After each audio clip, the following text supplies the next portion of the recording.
Olá, como vai, motivado? Tudo bem, tranquilo? Espero que vocês estejam bem. Meu nome é Sérgio Cândido de Carvalho e nós estamos aqui com mais uma oportunidade. Falarmos sobre algum assunto legal, um assunto bacana, importante para a sua vida, motivacional. Eu estava até lendo, pesquisando um pouquinho até sobre a motivação.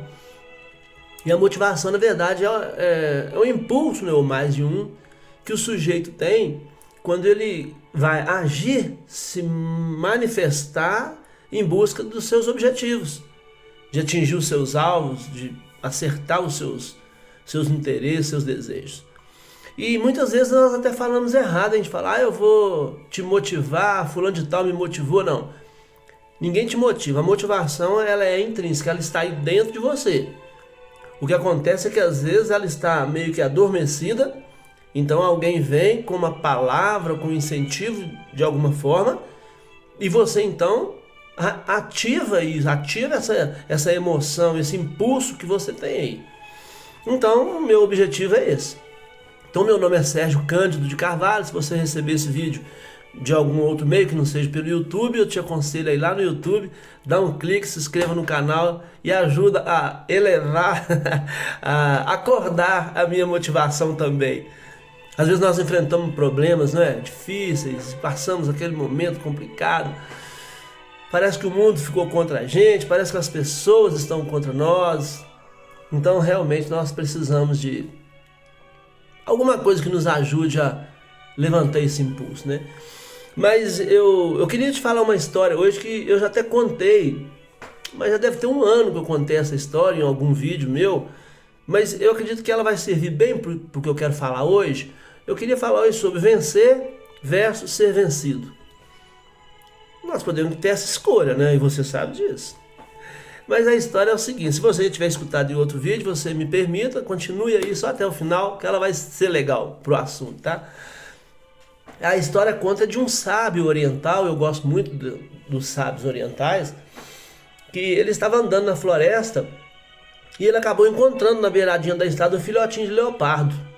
Então ele pegou muito piquititinho, ele procurou, tentou, olhou nas mediações, porque ele não sobreviveria sozinho também, seria presa fácil de algum outro predador, e acabou tendo que levar aquele filhotinho para casa e falou com o filhinho dele, nós vamos ficar com ele, você vai cuidar dele, e nós vamos voltar lá na beirada da floresta onde eu achei, que se a gente encontrar os pais, alguém, nós vamos soltar, tá bom? Tá. E outra, se não encontrarmos, quando ele tiver a idade de se virar, você se compromete comigo que nós vamos soltá-lo, tá bom? O menino então concordou. E eles então levaram. E o menino começou a criar o leopardo, o Léo, com todo carinho, com todo cuidado.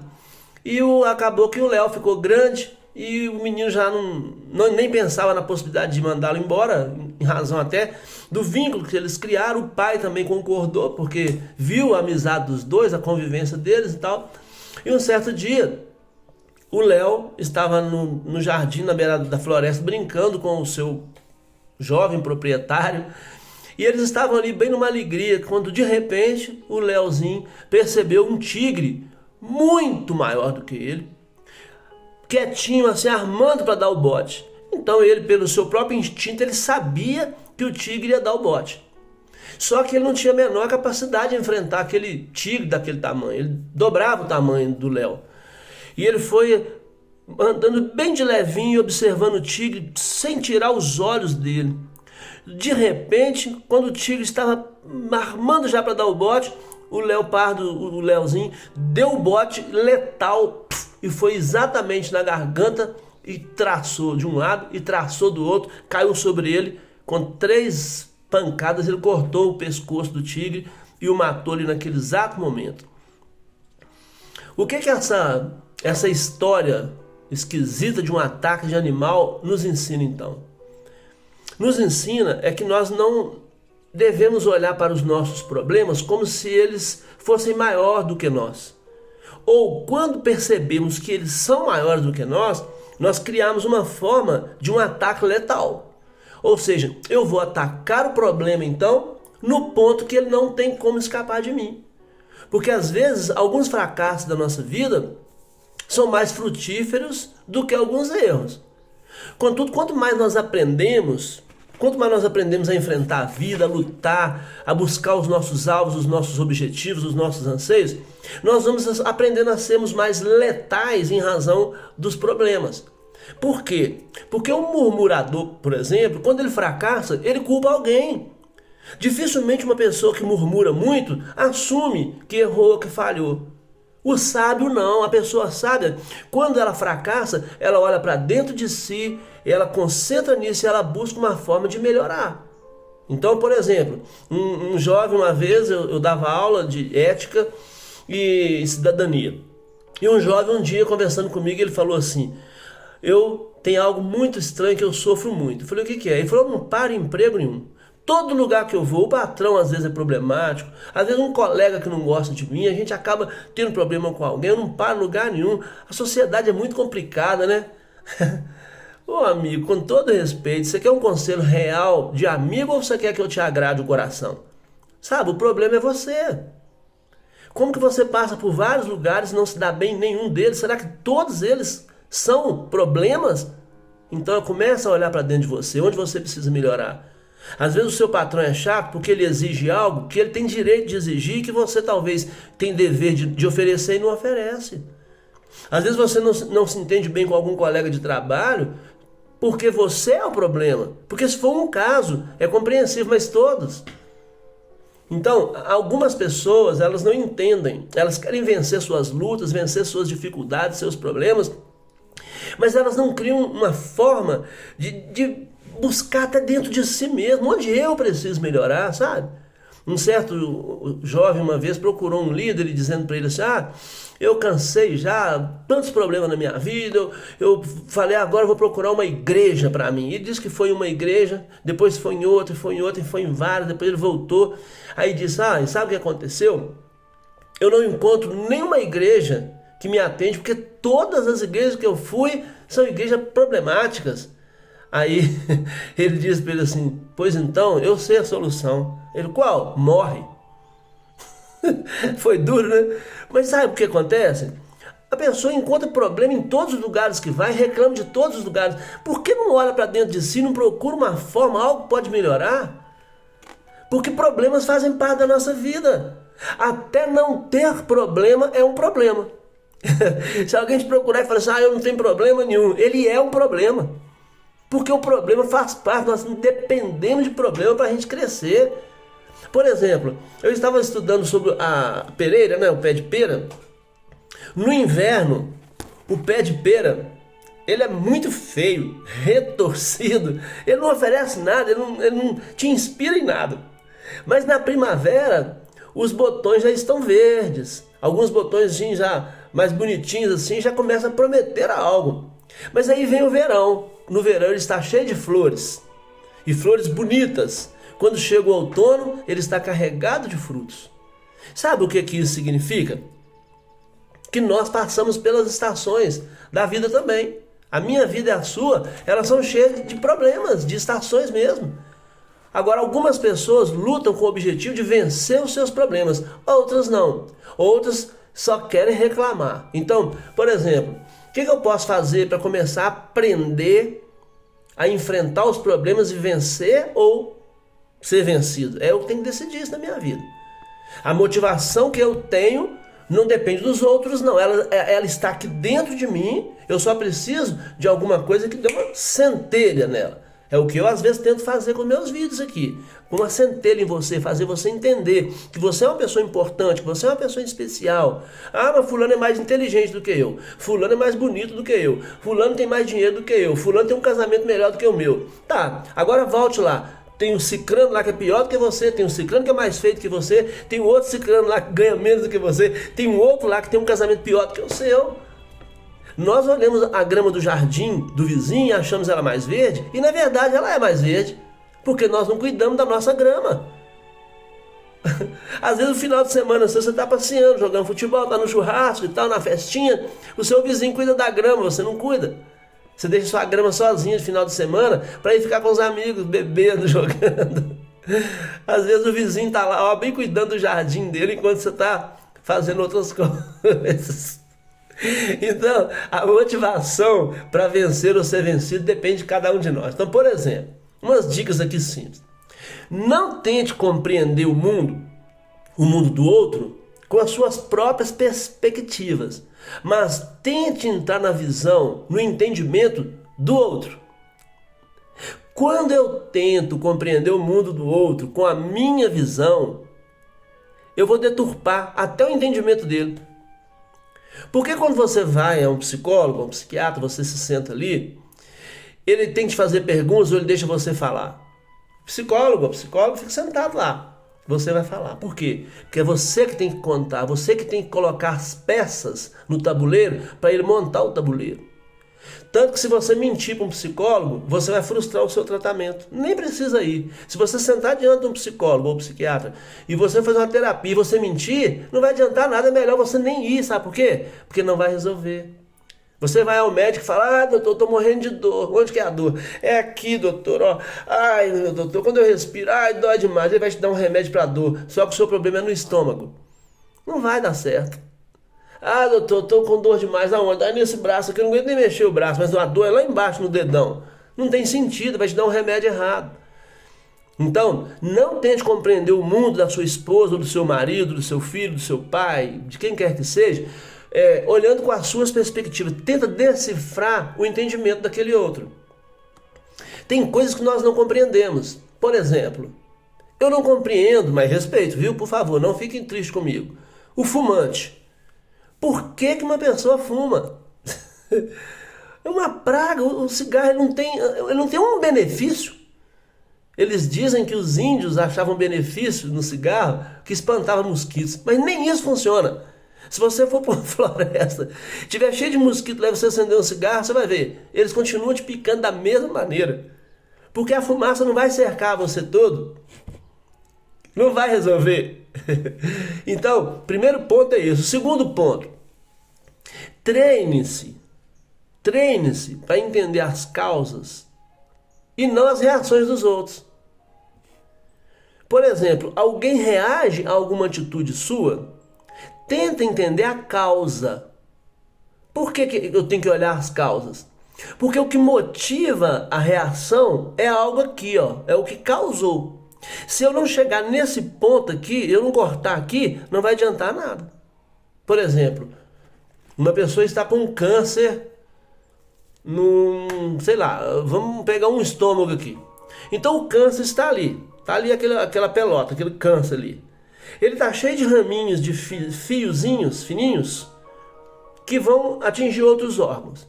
Se o médico for ali cortar somente aquele pedaço do câncer que está ali, somente aquele nódulo ali, arrancar aquilo, logo vai voltar. Por quê? Porque as perninhas dele, aqueles fiozinhos do câncer, eles vão reativar, eles vão continuar trabalhando. Então teria que cortar longo, arrancando todas as pontinhas, arrancar tudo. Por isso que às vezes não é possível. Quando o câncer está muito avançado, ele consome o estômago, no caso do estômago do exemplo, consome ele todo, então tem que arrancar o estômago todo. Então quando uma pessoa detecta um câncer prematuramente, bem novinho, o médico olha, opa, peraí, porque tem um câncer aqui, ele está começando a desenvolver, vamos arrancar. Aí arranca ele, tira um espaço longo ao máximo dele, ou seja, arranca ele inteiro, não deixa resíduo nenhum, nem uma sementinha dele ali. Então os problemas também é assim, tente entender as causas e não as reações dos outros. Esse é um segundo ponto legal. Nós conseguimos vencer muitas coisas da nossa vida assim. Mais uma, treine as suas emoções, aprenda, treinar as emoções a viver a poesia da tolerância. Isso não é fácil. A tolerância é a arte do altruísmo. O que é o altruísmo? O altruísmo é eu querer o bem do outro. E quando eu quero o bem do outro sem interesse, isso chama altruísmo. Uma das coisas mais maravilhosas que existem é fazer o bem. É tão sensacional fazer o bem que quando você ajuda pessoas, você é ajudado muito mais do que as outras pessoas. Aquela historinha legal daquele homem, ele tinha muito dinheiro e ele estava querendo investir em algo diferente e tal, e ele ficou sabendo de um local que cuidava de leprosos. Ele olhou e pensou, falou, peraí, na época tinha muito isso ainda, ele pensou, eu vou alugar esse ambiente aqui, vou investir aqui, talvez eu ganhe um pouco de dinheiro. Entrou lá para conhecer o ambiente e tal, quando ele chegou ele viu uma jovenzinha sentada lá, sendo cuidada por uma mulher já velha, E a mulher estava com um pano envolto ao corpo, uma bacia, uns paninhos, e ela ia passando e arrancando aquelas pedacinhos de pele da pessoa leprosa, já estava no estágio muito avançado, e caía aquele tanto de pedacinho de sangue e tal. Ele parou assustado, olhou aquilo, e aquela mulher olhou para ele com um olhar de piedade, aquela senhorinha que estava cuidando da jovem, e ele disse para ela assim: olha, eu não faria esse trabalho que você faz nem por todo o dinheiro da Europa. Aí ela respondeu: nem eu. Então fazer o bem é por querer, por gostar de fazer o bem. Mais um ponto para a gente encerrar: tente decifrar o que as palavras não dizem. O que é isso? É eu tentar ver por trás do som da palavra o que aquilo significa. Uma pessoa pode falar uma palavra muito bonita com um sorriso muito largo e estar armando uma grande cilada para a sua vida. Isso é muito comum em relacionamento extraconjugal. O homem tem lá o seu casamento, tem seus problemas como todos têm, e ele encontra uma mulher fora interesseira e ela vai vir com palavras bonitas, com coisinhas que talvez um casamento de mais tempo não tenha em casa. Mas sabe o que vai acontecer? A maioria das pessoas que caem nessa cilada se frustram. Então, sempre tente decifrar as palavras, não pelos que elas dizem em som. O som da palavra é menos importante do que o que vem por trás da intenção daquela palavra. Então a mulher procurou lá o médico, assustada, apavorada, e disse: doutor, eu não aguento, eu quero morrer. Ai, doutor, misericórdia, eu não suporto mais a vida do jeito que está. O que é, minha filha? Não, eu estou desesperado, eu tenho câncer e vou morrer. O doutor falou: calma, minha filha, calma, eu não tenho câncer e também vou morrer, então fique tranquila. Então, guarde no seu coração: vencer ou ser vencido. Lembra do Leopardinho? Ele pulou com um salto, ele foi no letal, pof, pegou em cima e cortou aquilo. Então, é difícil, mas tenha coragem para analisar suas próprias deficiências. Se você não está se relacionando bem com as pessoas, seja onde for, tente analisar suas deficiências também, sabe por quê? Porque muitas vezes nós somos culpados de relacionamentos frustrados e queremos culpar o outro. Às vezes há coisa que você precisa melhorar e não o outro, e nós queremos culpar sempre o outro. Quem não se conhece é muito rápido para julgar, mas é uma lesma para respeitar o outro. Porque você e eu temos um defeito grave: nós não gostamos de admitir falhas. Começa a pensar para você ver. Você admite suas falhas? Você não gosta, você não aceita. Se alguém te apontar uma falha, um defeito, você não gosta. E ainda, se bobear, vai tomar raiva e ódio daquela pessoa. Mas eu te digo assim: bem-vindo ao mundo dos normais. A maioria das pessoas é assim. Então, aprenda a romper as barreiras do preconceito, especialmente do novo. Guarde isso no seu coração. A escolha de vencer ou ser vencido é sua. Você e eu fazemos as nossas escolhas. O que você quer? Você quer ser vencido ou você quer vencer? Então, os fracos usam a força, os fortes usam a inteligência, o sábio usa a sabedoria. Escolha o que você quer para sua vida. Ser especial, eu fiz um vídeo sobre isso também. Ser especial não é chegar e arrasar, não. É você sair e deixar saudade. Você ser especial não é ter um lugar especial na vida, não. É alguém encontrar em você um lugar especial. Ser especial é ser sincero. Onde estão as pessoas especiais? Ao nosso redor, mas a nossa falta de atenção nos impede de percebê-las. As pessoas especiais estão aí ao nosso redor o tempo todo. Todo lugar que você vai tem alguém especial, só que nós não conseguimos abrir a visão para perceber a pessoa especial. Nós exigimos muito, queremos muito dos outros e às vezes nós não oferecemos. Eu te ofereço essa palavra de motivação, que você pense sobre ela. Se alguma coisa aí te escapuliu, volta, assiste de novo, não te custa nada. E vai lá no YouTube, dá um likezinho lá, inscreve no canal, não te custa nada. Toda vez que eu vejo um vídeo legal de alguém, eu falo: olha, eu sei que é chato ficar pedindo like, mas sem like o vídeo, o canal não cresce e tal. Eu não faço isso por dinheiro, não quero ter lá milhões de seguidores, não. Eu só queria que essa palavra chegasse, sabe, essa motivação, essas historinhas, chegasse ao coração de alguém que está desesperado, que não vence, que não consegue nada, que a vida está um caos. Quem sabe isso sirva de uma ignição na motivação dessa pessoa, tá bom? Então, por favor, não te custa nada. E outra coisa, recebeu por outro meio, WhatsApp, repasse para os seus grupos, para os seus amigos, alguém vai gostar. O vídeo não é tão bom assim não, mas sempre tem as pessoas bondosas que vão gostar e vão compartilhar, tá bom? Um abraço motivado, um abraço, tá? Até o próximo.